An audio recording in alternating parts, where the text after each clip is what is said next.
चंदनपुर गांव में रतन नाम का एक बहुत ही मशहूर भुजिया वाला रहता था। पूरे गांव में उसके जैसा भुजिया और जलेबी बनाने वाला कोई नहीं था।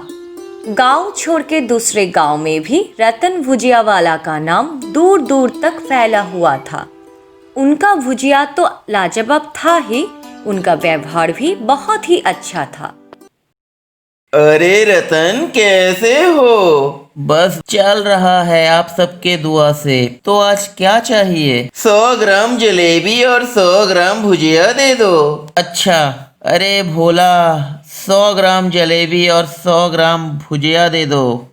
अरे गोविंद, शहर से कब लौटे? परसों। तुम कैसे हो? घर में सब कैसे हैं? और भैया, चल रहा है। उम्र अब बढ़ रहा है, सब कुछ संभालना मुश्किल हो रहा है। बात तो सही है।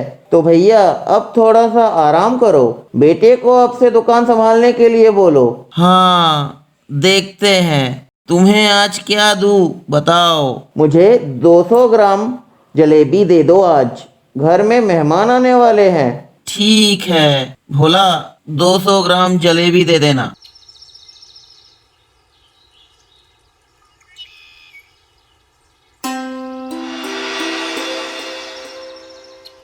अब थोड़ा आराम कर लेता हूँ, ज़्यादा लोग और नहीं आएंगे अभी। अंदर जाके थोड़ा आराम कर लेते हैं। भोला, मैं अंदर जा रहा हूँ, मोहन भैया को भेज रहा हूँ। रतन का दुकान मशहूर होने का कारण है उसका ये रसोई और उसका पुराना कारीगर दीनू। ये रसोई अब रतन का बेटा मोहन ही देखता है, लेकिन उसको देख के लग रहा है कि वो किसी बात को लेके बहुत ही परेशान है। सब ठीक से चल रहा है तो शाम को उधर सिंह जी के घर पे 1 किलो जलेबी और 1 किलो भुजिया भेजना है, और बद्रीनाथ के वहाँ 1 किलो भुजिया भेजना है। वो सब तैयार है ना? हाँ बाबा, सब तैयार है। पर मैं कह रहा था कि बोलो, सिंह जी के घर जो जलेबी जा रहा है वो तो हमने नया घी से बनाया है। हाँ, घी से ही बनाना था। सिंह जी ने खास इसी के लिए बोला था। हाँ, वो तो पता है, लेकिन आज सुबह दुकान के लिए जो जलेबी बनाया था उसके लिए नया तेल का टिन उतारा हमने, वो भी तो नया ही है। अगर ये जलेबी में थोड़ा सा वो तेल हम डाल देते तो ज्यादा घी भी नहीं लगता और ये तेल भी खत्म हो जाता। मैंने बोला था, पर दीनू काका ने सुना ही नहीं। मतलब सिंह जी ने तो घी के हिसाब से ही पैसे दिए थे, फिर भी घी में तेल कैसे मिलाए? दीनू ने तो ठीक ही किया है। मैं आपको ठीक समझा नहीं पाया बाबा। मैं पूरा तेल डालने के लिए नहीं बोल रहा हूँ। अगर हम घी के साथ थोड़ा सा तेल मिला लेते तो वो लोग समझ नहीं पाते और हमारा भी मुनाफा ज़्यादा होता।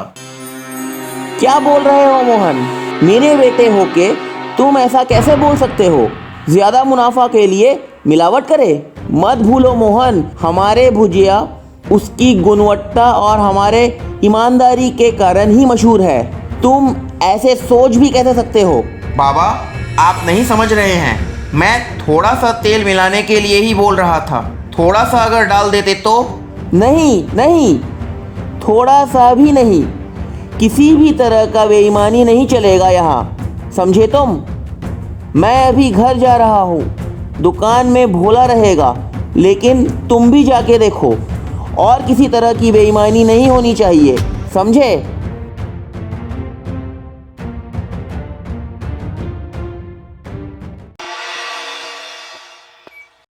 क्या हुआ आज तुमको?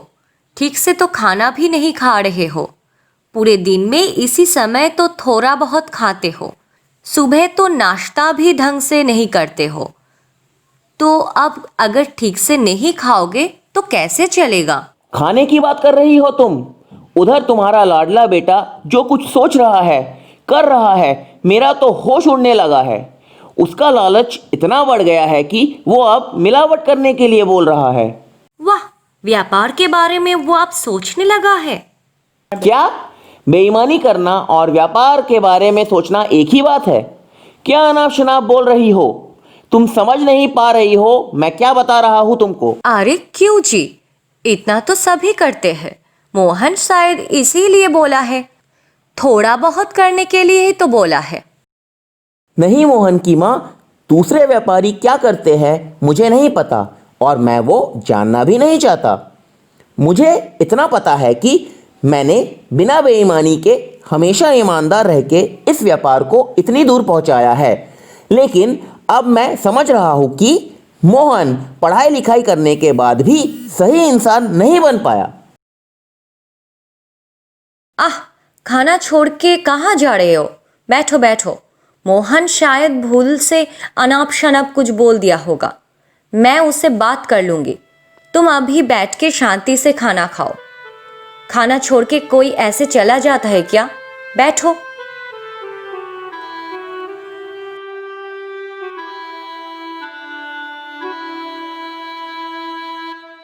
फिर क्या हुआ? कुछ नहीं मोहन की माँ, तुम भी मानना नहीं चाहती हो कि तुम्हारा बेटा बहुत ही लालची है। अपने मुनाफे के लिए वो कुछ भी कर सकता है, लेकिन ऐसे उसको जिंदगी में कुछ नहीं मिलेगा। अच्छा अच्छा, मैं समझ गई। मैं बात कर लूंगी उससे। तुम अभी खाना खाओ।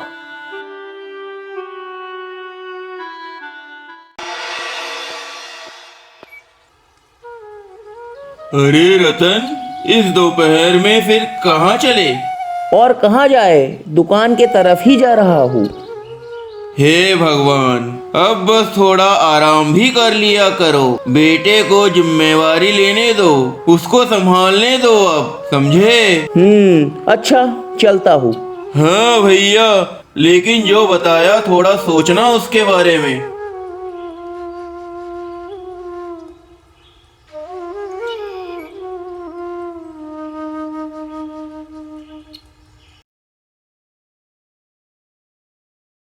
आओ दीनू, उधर सब कुछ ठीक है ना?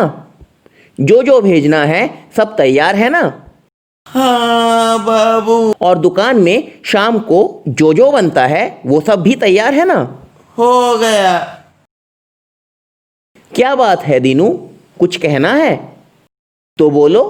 मुझे अब छुट्टी दे दीजिए हुजूर। अरे तेरा क्या हुआ? कुछ नहीं हुजूर, छोटे बाबू आज हमें दुकान से चले जाने के लिए बोले हैं।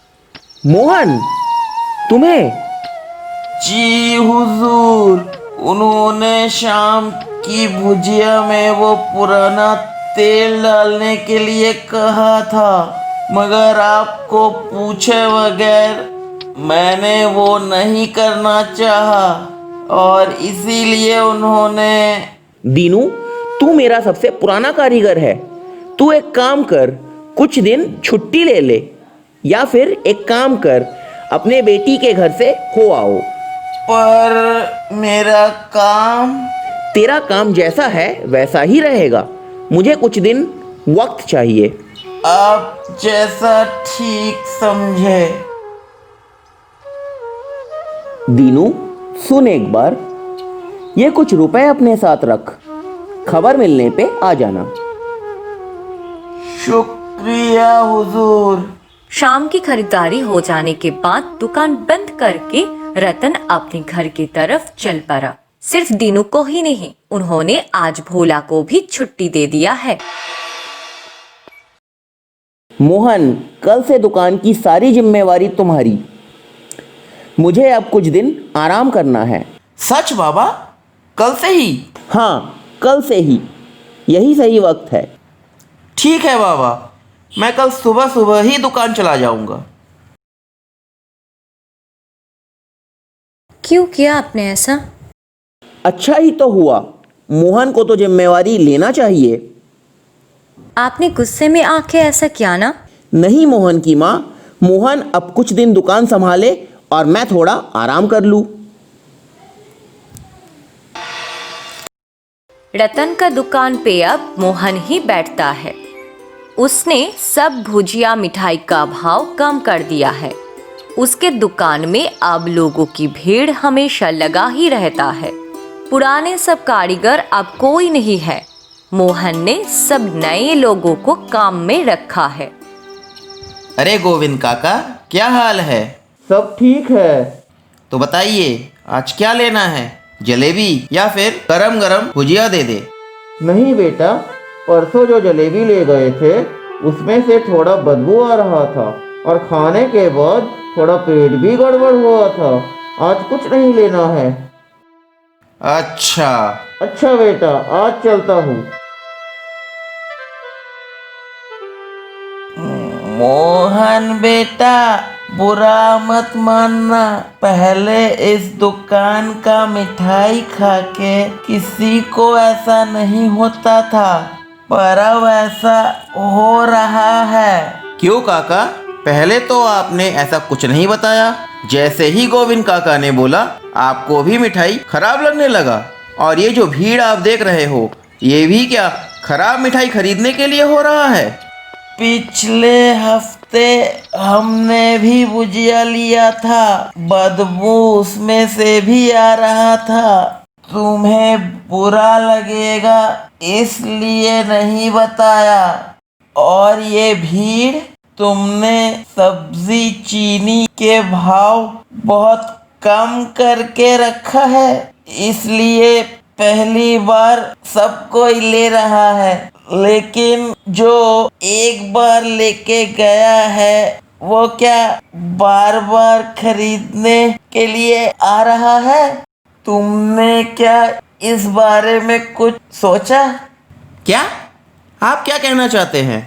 जाइए जाइए, दूसरे दुकान पे जाइए, यहाँ क्यों आते हैं?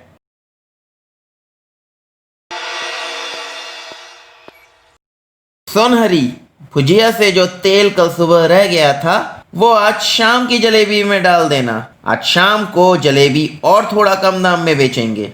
और पिछले हफ्ते का घी जितना रह गया था उसे कल सुबह जलेबी में दे देना। सुबह भाव थोड़ा बढ़ा देंगे, क्या ठीक है ना? बहुत बढ़िया मालिक, जैसा बोला वैसा ही कर। थोड़ा इधर उधर करने से मुनाफा अच्छा ही तो हो रहा है। इस एक महीने में जो मुनाफा हमने कर दिखाया वो बाबा कभी सोच भी नहीं सकते थे। इस मोहन शर्मा भी व्यापार में किसी से कम नहीं है। हर वक्त ईमानदारी करने से क्या फायदा? अरे मोहन हलवाई, किधर छुप के बैठा है रे? बाहर निकल। सबको खराब चीज बेच के घर में जाके छुप रहा है। निकल बाहर, नहीं तो दरवाजा तोड़ देंगे अंदर आके। बाहर निकल, बताता हूँ फिर। कुछ भी बेच रहा है, आओ बाहर। छोटे मालिक, जल्दी से रसोई घर के पीछे के दरवाजे से निकल जाइए। बहुत भीड़ जमा हुआ है बाहर, और भी बहुत लोग आ रहे हैं। हमारे दुकान की भुजिया जलेबी खा के गाँव में लोगों को बीमारियां होने लगी है। सब इधर ही आ रहे हैं हिसाब मांगने। आप जल्दी निकल जाइए यहाँ से, जल्दी जल्दी निकलिए। पर कहाँ जाऊँ? घर चले जाइए, बड़े साहब के पास। हम भी निकलते हैं। पीछे का दरवाजे से निकल के मोहन सीधा अपने बाबा के पास जाता है। अपने काम के लिए वो आज बहुत शर्मिंदा है। अपनी गलती का एहसास आज उसे हो गया। मोहन, अब तुम क्या करना चाहते हो? बाबा, मुझसे बहुत बड़ी भूल हो गई है। मेरे लालच के कारण आज हमारा दुकान बदनाम हुआ है। आप बताओ, अब हमें क्या करना चाहिए? कुछ नहीं, इस बार ईमानदारी से अपना व्यापार करोगे। लेकिन हर कोई गुस्से में है। कुछ दिनों में सब ठीक हो जाएगा। ईमानदारी से फिर अपना धंधा शुरू करना। आप फिर से दुकान में आइए बाबा। मोहन ठीक ही बोला है, अब फिर दुकान संभालिए। मुझे जाने की जरूरत नहीं है मोहन की माँ, तुम्हारा लाडला बेटा ही संभाल लेगा। क्यों मोहन? हाँ बाबा, दीनू काका और भोला को फिर से आने बोलिए। हाँ। रतनपुर गांव में रतन भुजिया वाला का दुकान फिर से मशहूर हो गया। फिर वहाँ लाजवाब जलेबी और भुजिया मिलने लगा है। लेकिन रतन अभी दुकान नहीं संभालता है। उनके बेटे मोहन ही सारा कारोबार देखता है। रतन फिर भी दुकान आता है कुछ पल के लिए, लोगों के साथ थोड़ा बातें करने के लिए। दीनू भोला सब फिर से लौट आए हैं। सब कुछ एक बार फिर से पहले जैसा हो गया है।